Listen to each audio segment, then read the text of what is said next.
Today's video, we're going to be checking out the Hasbro Avengers Infinity War. This is Star-Lord.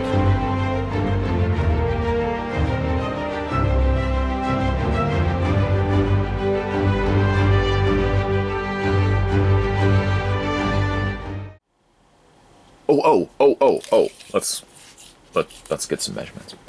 Star-Lord is a 6-inch tall figure.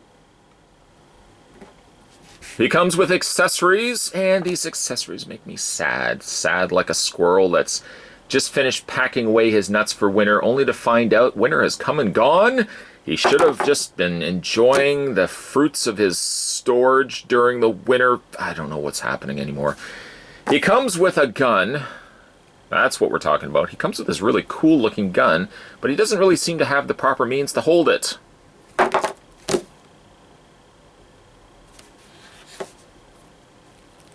gun is cast in a gray I was going to resume the video. The plastic is a almost dark gunmetal. Gunmetal. I say gunmetal apparently a lot in videos. Gunmetal gray. No additional colors have been added. Bit of a shame. Comes with his Infinity Stone. His Infinity Stone being red. Let's, for a second, just kind of grab the other Infinity Stone. No, that was purple. That's right. They seem to still be different from one another. They don't seem to share the exact same sculpting to them.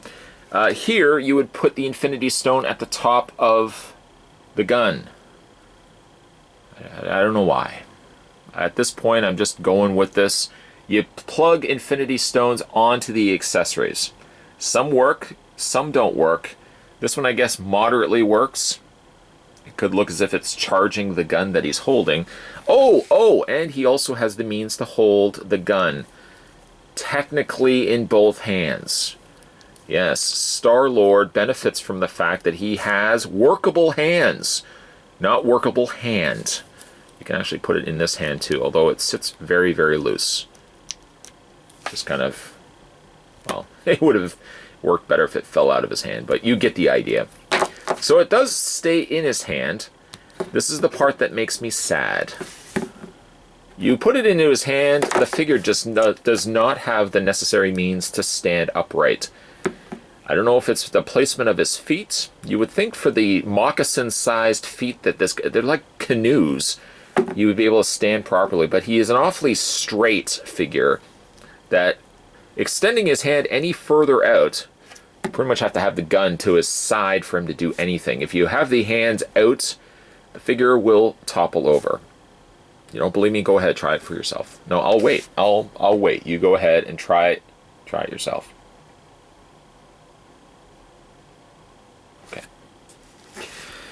Yes, it's a shame that the gun doesn't allow him to properly stand. He just does want to topple forward. So this is the one instance in which I would say, grab yourself a display stand, brother. What you gonna do? If you get the stand in place, plug him into either one of the peg holes on the undersides of his feet, that probably would allow him to do something a little bit more creative. I mean, he has the posable head, but just unnecessarily topples over every single time you want to do something with the figure. Sad like that squirrel. Let's have a look at the figure itself. Proportionately, well, actually, let's put him next to, say, another figure. We'll bring in the tried and true Iron Man to give you an idea. Again, they're about the same height.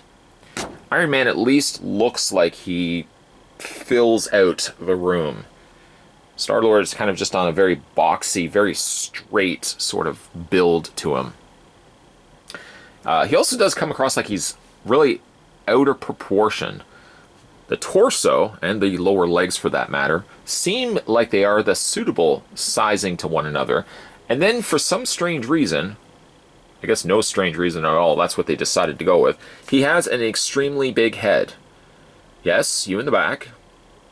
Yes, Star-Lord does wear a helmet, I understand that, which does make his head bigger. Yes, I get that as well. But it does look like it's a little too big for the overall scope of this figure. The head sculpt is actually pretty good. Paint is decent. Gets a little on the faded side up here, but there's very little skin tone that you actually can make out, so it's passable. Once again, gunmetal, ding! Gray, being made use in the helmet area there. Some gold and some ruby red. I'm thirsty. I'm ruby red. Grapefruit juice, wasn't it? Ocean spray, ruby red. Gotta add sugar to that. I don't know anybody that would drink unsweetened grapefruit juice. Why don't you just drink battery acid? Anyways, moving along. The rest of his body is a nice combination of colors. You've got the cranberry up at the top here. There I go, talking about cranberry juice again. Gray on the shoulders. Some brown on his fingerless gloves. Everybody was wearing fingerless gloves.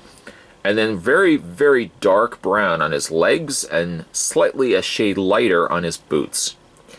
The pants are so wrinkly. How wrinkly are they? They're so wrinkly that I don't even know what's happening here. They're extremely busy.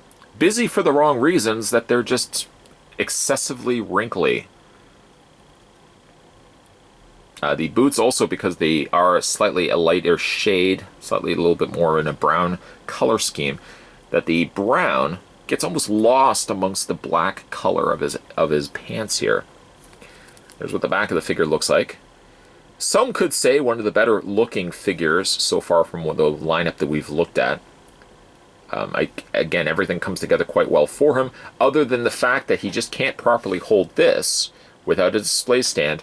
And perhaps I would say next to that, his head is a little too big for the rest of his body. Speaking of head, let's start at the top here, work our way down. He's got a ball joint in the head. You can slightly angle the head, hinge it up and down. Joints on the arms allow you to do this. Joints on the arms also allow you to do this. Equally, he's got a bend on the elbow, which also allows the forearm to rotate. No waist swivel. No waist swivel on this one yet. Still have yet to find one that has a waist cut. Legs hinge back and forth. More a swivel than a hinge. And that's about all you can really do with them. I would like this figure a lot more, I think, if he had the necessary means to hold his gun. Duh. And he maybe had a slightly smaller head. His head is way too big. That being said, I think he's a decent enough figure. And at the very least, the stone doesn't look so ridiculous as perhaps the placement for both the Hulks and Black Widows. So there, that's something as well. Hey, wait a minute. You said he can't hold his gun upright. He's doing it right now. Yeah, I cheated. I used a display stand. Using a display stand, you can actually get him to hold the gun in a cooler way than just having it slightly draping to the side of his leg. Yes, this is a better way to display the figure. Could have really benefited from having, I don't know, a display stand come included with these figures, and sadly that not be the case. But at the very least, they do give you peg holes on the undersides of the feet and the boots. That's where the feet are. Where you do have the option to use a stand if you've got one kicking around. I had one kicking around. That's brought us to this dance right now. Star-Lord, like I said, is a pretty good looking figure. He's got a little bit more paint than some of the other figures did have. But one can't overlook the fact that he does have a slightly large melon-sized head. The other notable negatives to this figure rely more so in the way he stands, and like we've already discussed, he just doesn't properly hold the gun unless you're making use of a display stand. But at its very core, at the core of what we want to get to, the juicy center of this melon, I think the problem is more so the fact that he's just got a really, really big head, that it doesn't quite fit the rest of his body frame. It's not one of the worst. I'm just going to probably leave it at that. He's not one of the worst. We'll leave it at that. Today we were having a look at the Hasbro Avengers Infinity War. This was Star-Lord. Hope you guys have so far enjoyed these reviews of the Avengers Infinity War. Got a couple more coming your way, so stay tuned for those. This can all be more beneficial to you if you hit that little subscribe button down below. Like I said, more videos will be coming your way. As always, thanks for watching. I'll see you guys next time.